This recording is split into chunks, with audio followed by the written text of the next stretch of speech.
This channel does not promote any violent, harmful, or illegal activities. All content provided by this channel is meant for an educational purpose only. পাঁচ কথা শুরুতেই exclusive report. Ariadaha জয়ন্তের White House আর এই প্রাসাদের খোঁজ প্রথম দিয়েছিলাম আমরা TV9 বাংলা। গতকাল বাইরে থেকে প্রাসাদের বৈভব আপনাদের দেখিয়েছিলাম। আজ জয়ন্তের হোয়াইট হাউসের অন্দরে আমাদের প্রতিনিধি Sharmistha. TV9 Bangla super exclusive report. যেহেতু এই বাড়ির কোনো রকম প্ল্যান নেই, আমি পুকুরের পাড় সংলগ্ন এলাকা দেখতে এসেছিলাম। সেই পুকুরের পাড় সংলগ্ন এলাকায় দেখতে এসে তো বুঝতে পারলাম যে রীতিমতো কতটা অংশ, পুকুরের কতটা অংশ দখল করে নেওয়া হয়েছে, যেটা কিন্তু বেআইনি। কারণ পাশের বাড়িগুলোই যদি দেখা যায় তাহলে কিন্তু পুকুর থেকে অনেকটা অংশ, পুকুর পাড় থেকে অনেকটা অংশ তারা ছেড়ে দিয়ে রীতিমতো কাজ করছে। আর এই মুহূর্তে আমি বাড়ির ভিতরে পৌঁছে গিয়েছি। ওই যে বললাম যে বাড়ির ভিতরে একাধিক সিসি ক্যামেরা রয়েছে। জানি না এখনো পর্যন্ত সেই সিসি ক্যামেরাগুলো অ্যাক্টিভ রয়েছে কিনা, কিন্তু এই জায়গাগুলোতেই প্রশ্ন উঠছে। এই যে এখানে একটা বিলাসবহুল বাইক রাখা আছে, এখানে একটা বিলাসবহুল গাড়ি রাখা আছে, যে গাড়িতে প্রায়শই জয়ন্ত সিংকে দেখা যায়, এবং সোশ্যাল মিডিয়া সার্চ করে দেখলে দেখা যাবে যে জয়ন্ত সিংয়ের এই গাড়িতে প্রচুর ছবি রয়েছে। এই বাড়ি আমরা দেখতে পাচ্ছি এবং এই বাড়িতে পর্দা রীতিমতো টাঙানো রয়েছে, এবং ছবিটা দেখি অন্তত পরিষ্কার যে এই বাড়িতে কিন্তু লোক থাকা শুরু করে দিয়েছিল, কিন্তু এই খবর প্রকাশ্যে আসার পর থেকেই এই বাড়ি রীতিমতো ফাঁকা করে দিয়ে যাওয়া হয়েছে। এবং সেই জায়গাতে জয়ন্ত সিংয়ের পরিবারের সদস্যরা এখন আপত্তি তুলছেন। তারা এখানে রীতিমতো আজ সকালবেলায় সংবাদ মাধ্যমের প্রতিনিধিদের এসে বলতে এসেছিলেন যে এখানে যাতে কোনো রকম কাজ না করা হয়, তবে আমাদের তো সব জায়গায় পৌঁছে যেতে হবে। এবং আমরা যেহেতু অ্যাক্সেস পেয়েছি, আমরা এই মুহূর্তে আপনাদের সেই হোয়াইট হাউসের ছবি দেখাচ্ছি। সেই হোয়াইট হাউস, যে বিলাসবহুল বাড়ি, সেই বিলাসবহুল বাড়ির ছবি এই মুহূর্তে আপনারা দেখতে পাচ্ছেন। এবং এই জয়ন্ত সিং কিভাবে এই বাড়ি করলো, কিভাবে কোনো রকম পারমিশন ছাড়া এই বাড়ি করলো, কিভাবে দিনের পর দিন এখানে কাজ চললো, পুরসভার চেয়ারম্যান কিছু জানতে পারলেন না, পুরসভার প্রশাসনিক আধিকারিকরা কেউ কিছু জানতে পারলেন না, এবং কয়েকদিন আগেই এখানে যে অশান্তির অভিযোগ উঠেছিল তখন পুলিশ পর্যন্ত আসে, কেউ কিছু জানতে পারলো না। এটা কখনো হতে পারে? এই প্রশ্নই কিন্তু ইতিমধ্যে উঠতে শুরু করে দিয়েছে। আর এই বহুতল নিয়ে অসংখ্য অভিযোগ। দুধ বেচে এত বড় প্রাসাদ বানানো যায়? কামারহাটির চেয়ারম্যানই বলছেন প্ল্যান ছাড়াই বাড়ি উঠেছে। তাহলে কি পুরসভা এতদিন ঘুমিয়েছিল? বেআইনি হলে কি সত্যি বুলডোজার চলবে আরিয়া দহে? দুধ ব্যবসায়ীর দুধ সাদা অট্টালিকা। সবার আগে জয়ন্তর এই প্রাসাদের ছবি TV9 বাংলায় দেখিয়েছে আপনাদের। আরিয়া দহের মতো দামি জায়গায় 3 তলা অ্যাপার্টমেন্ট। আদৌ কি আইন মানা হয়েছে? উঠে আসছে বহু প্রশ্ন। প্রশ্ন 1, খরচ কয়েক কোটি। দুধ ব্যবসায়ী জয়ন্ত এত টাকা পেলেন কোত্থেকে? প্ল্যান ছাড়াই তৈরি হয়েছে জয়ন্তর বহুতল। কোনো বিরোধী নেতার অভিযোগ নয়, আইন ভাঙার কথা বলেছেন কামারহাটি পুরসভার চেয়ারম্যান গোপাল সাহাই। প্রথম কথা হচ্ছে আমাদের অফিসাররা গিয়েছিলেন, তারা খুঁজি করে দেখছেন, তাহলে ওইখানে ওয়ার্ডে ওই যে এখন যা রয়েছে কি বলে অ্যাড্রেস কিছু পাওয়া যাচ্ছে না। মিউটেশনের কিছু পাওয়া যাচ্ছে না, কিছুই পাওয়া যাচ্ছে না। সেকেন্ড থিং, যে নতুন বাড়ি করেছে সেখানেও চেক করে দেখা হলো যে ওই বাড়ির কোনো প্ল্যান নেই, অথবা এখানে আমাদের কোনো প্ল্যানের নেই, সে প্ল্যান ছাড়াই বাড়ি করেছে। এখানেই আমাদের দ্বিতীয় প্রশ্ন। প্ল্যান ছাড়াই 1.5-2 বছর ধরে প্রাসাদ তৈরি হয়ে গেল। এতদিন কি পুরসভা ঘুমোচ্ছিল? ভিত খোঁড়া থেকে 3 তলা বাড়ি উঠে গেল। চেয়ারম্যান, কাউন্সিলর, অফিসার কেউ কিচ্ছু জানতে পারলেন না? নাকি বিতর্ক তৈরি হতে হাত ধোয়ার চেষ্টা পুরসভার? কটাক্ষ বিরোধীদের। তৃণমূল কি প্ল্যানফুলি চলছে?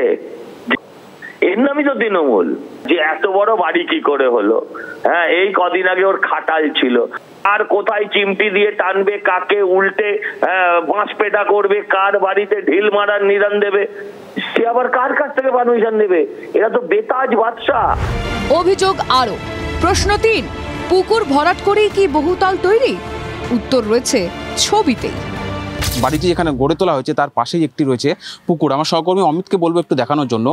স্থানীয় বাসিন্দাদের কেউ প্রকাশ্যে মুখ না খুললেও তারা বলছেন যে পুকুরের একটা অংশ বুঝিয়ে ফেলে তারপর বাড়িটি তৈরি করা হচ্ছে, এবং ছবিতে দেখা যাচ্ছে যে বাঁশ দিয়ে একটা বাঁধ মতো তৈরি করা হচ্ছে, এবং সেই বাঁধের ভেতরে রয়েছে বিভিন্ন বাড়ি তৈরির সামগ্রী, বালি বা চুন, সুরকি ইত্যাদি জিনিস রয়েছে, যাতে পাড় ভেঙে ঢুকে না যায় সেই জন্য কিন্তু এইভাবে বাঁধ দেওয়া হয়েছে। এবং 1 থেকে 1.5 বছর আগে এই জায়গাটি ছিল একটি পরিত্যক্ত একটি জমি।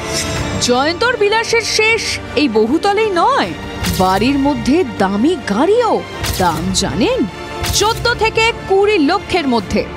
গাড়িটি অবশ্য সৈকত মান্না নামে জয়ন্তর এক সঙ্গীর নামে রেজিস্টার্ড। তালতলা ক্লাবে মারধরের ঘটনা ইতিমধ্যেই ধৃত সৈকত।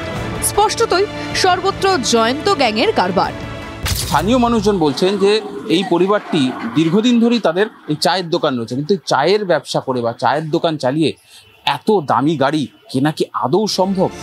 প্রশ্ন ঘুরে ফিরে সেই একটাই, এত টাকা এলো কোত্থেকে? সেই পার্থ পর্ব থেকেই আমরা দেখছি অভিযুক্ত নেতা মানেই বিলাসবহুল বাড়ির মালিক। পার্থর পিতার বোলপুরের বাগান বাড়ি, অনুব্রত মণ্ডলের একের পর এক ফ্ল্যাট, নন্দীগ্রামের তৃণমূল নেতা শেখ সুফিয়ানের জাহাজ বাড়ি, যে বাড়ি নিয়ে ক্ষোভ প্রকাশ করেছিলেন খোদ মুখ্যমন্ত্রী। রেশন দুর্নীতিতে অভিযুক্ত জ্যোতিপ্রিয় মল্লিকের পেল্লায় বাড়ি, আরেক অভিযুক্ত বাকিবুর রহমানের এই বাড়ি, সব দেখিয়েছি আপনাদের। শিক্ষা দুর্নীতিতে অভিযুক্ত হুগলির নেতা শাহিদ ইমামের এমন প্রাসাদও দেখিয়েছি আপনাদের। এই তালিকাতেই যোগ হলো জয়ন্তর হোয়াইট হাউস। বেআইনি প্রমাণিত হলে কি বহুতল ভাঙবে পুরসভা? মুখ্যমন্ত্রী তো আগেই নির্দেশ দিয়ে রেখেছেন। পারমিশন নেই, উইদাউট পারমিশনে 3 তলা 4 তলা 5 তলা তুলেই যাচ্ছে। কেন তাদের অ্যারেস্ট করছেন না? কেন ভেঙে দিচ্ছেন না? 2-1টাকে অ্যারেস্ট তো করুন, 2-1টা ভাঙুন। কেন আমি ইলিগাল জিনিসকে আমি অ্যালাউ করবো? যাই হোক, সিং এর একটা বাড়ি প্রাসাদের মতো হোয়াইট হাউস, সেটা আবার পুকুর বুঝিয়ে। আপনি যা বলেছেন সেটাই ঠিক, কারণ প্ল্যান স্যাংশন করা, প্ল্যান ক্যান্সেল করা, বাড়ি ডিমলিশ করা সবই পৌর প্রধানের কাজ, আমার কোনো কাজ নয়। বুলডোজার চলবে কি আরিয়াদহে? সুজয় পাল ও অনন্ত চট্টোপাধ্যায়ের রিপোর্ট, TV9 বাংলা। আচ্ছা, জয়ন্ত সিংকে নিয়ে তৃণমূলের তাবর তাবর নেতাদের এত আশঙ্কা কেন? এত নিরাপত্তাহীনতাই বা কিসে? রাজ্য রাজনীতিতে এই মুহূর্তে একটা প্রাসঙ্গিক প্রশ্ন ঘুরপাক খাচ্ছে, জয়ন্ত সিং এর গুরুটাকে? কার বিদ্যায় জয়ন্ত হয়ে উঠেছে জায়ান্ট? বিরোধীদের তোলা এই সব অস্বস্তিকর প্রশ্নের মাঝে আপনাদের জানাই কোন কোন শাসক নেতা কি কি আশঙ্কায় ভুগছে।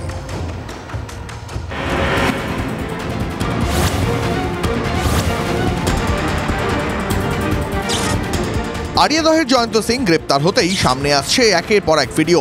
সোশ্যাল মিডিয়া দৌলতে নিমেষেই ভাইরাল হয়ে যাচ্ছে। তেমনই একাধিক ভিডিও দেখা যাচ্ছে জয়ন্ত ও দলবলের সঙ্গে সৌগত রায়, মদন মিত্র সহ একাধিক তৃণমূল নেতার ছবি, ভিডিও। তৃণমূলের বাহুবলী নেতা জয়ন্ত সিংকে মালা পরিয়ে সংবর্ধনা দিচ্ছেন মদন মিত্রর ছেলে শুভরূপ মিত্র। জয়ন্তকে দরাজ সার্টিফিকেটও দিচ্ছেন। জয়ন্তর বার্থডে পার্টিতে হাজির হয়েছেন মদন মিত্র ও তাঁর পুত্রবধূ। তৃণমূল সাংসদ সৌগত রায়ের সঙ্গেও জয়ন্তর ছবি ভাইরাল। এই ভিডিওগুলো সামনে আসতেই শাসক নেতারা ভীত, আশঙ্কায় ভুগছেন। একেবারে খুন হয়ে যাওয়ার আশঙ্কা করছেন তৃণমূল সাংসদ সৌগত রায়। TV9 বাংলায় তাঁর দাবি, মঙ্গলবার মধ্যরাতে হঠাৎই অজ্ঞাত পরিচয় একটি নম্বর থেকে তাঁর কাছে ফোন আসে। জয়ন্তকে না ছাড়ালে গুলি করে দেওয়ার হুমকি দেওয়া হয়। আমি হুমকি ফোন পেয়েছিলাম গত পরশুদিন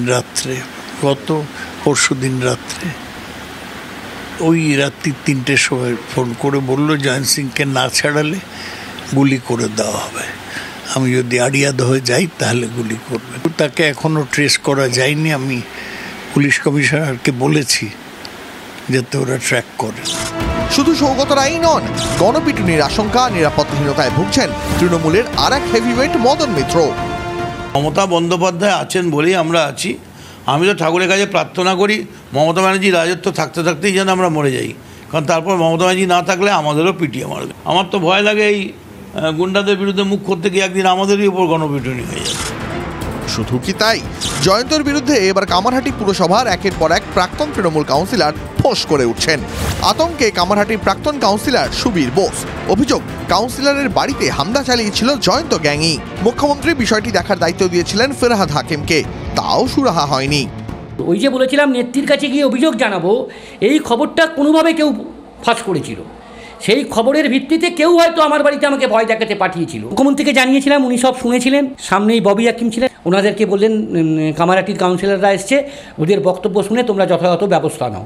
সব কিছু জানালাম, কিন্তু তারপর থেকে আজ পর্যন্ত আমরা কেউ সুবিচার পাইনি। কামারহাটির 15 নম্বর ওয়ার্ডের আরেক প্রাক্তন তৃণমূল কাউন্সিলর দেবাশিস মহাপাত্র জানাচ্ছেন, দলীয় কর্মী থেকে কাউন্সিলর কেউই ছাড় পাননি জয়ন্ত সিংয়ের অত্যাচার থেকে। সাহস তো কোথার থেকে পায়, যাদের যে সেখান থেকেই পায়, যেখানে আমাদের থেকেও বড় ক্ষমতা বসে রয়েছে।